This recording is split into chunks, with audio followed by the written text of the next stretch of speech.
मित्रांनो, आत्ताच्या क्षणाची महाराष्ट्राला हादरून सोडणारी सर्वात मोठी बातमी आणि सर्वत्र देशभराला रडवणारी बातमी म्हणजे महाराष्ट्राचे उपमुख्यमंत्री तथा महाराष्ट्राचे अर्थमंत्री माननीय अजितदादा पवार यांचा दुर्दैवी मृत्यू. मित्रांनो, ही बातमी बनवताना आम्हाला सुद्धा डोळ्यामध्ये पाणी येत आहे. कारण महाराष्ट्राचे मुख्यमंत्री माननीय अजितदादा पवार यांचा दुर्दैवी मृत्यू झालेला आहे. ही बातमी संपूर्ण महाराष्ट्रासह देशभराला रडवणारी बातमी आहे. कारण की आज महाराष्ट्रासह देशभरावर काळा दिवस पसरला आहे. माननीय अजितदादा पवार यांचे दुःखद निधन झालं आहे. त्यांच्या विमानाचा दुर्दैवी अपघात झालेला आहे. अद्यापपर्यंत एवढी माहिती आलेली नाही.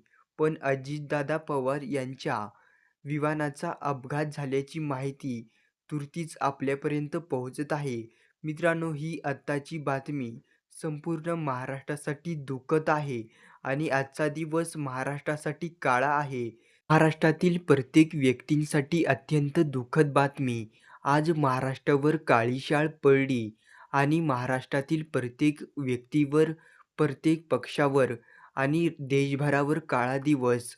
अजितदादा पवार यांचे दुःखद निधन. मित्रांनो, अशाच अपडेट्ससाठी चॅनेलला सबस्क्राईब करून घ्या.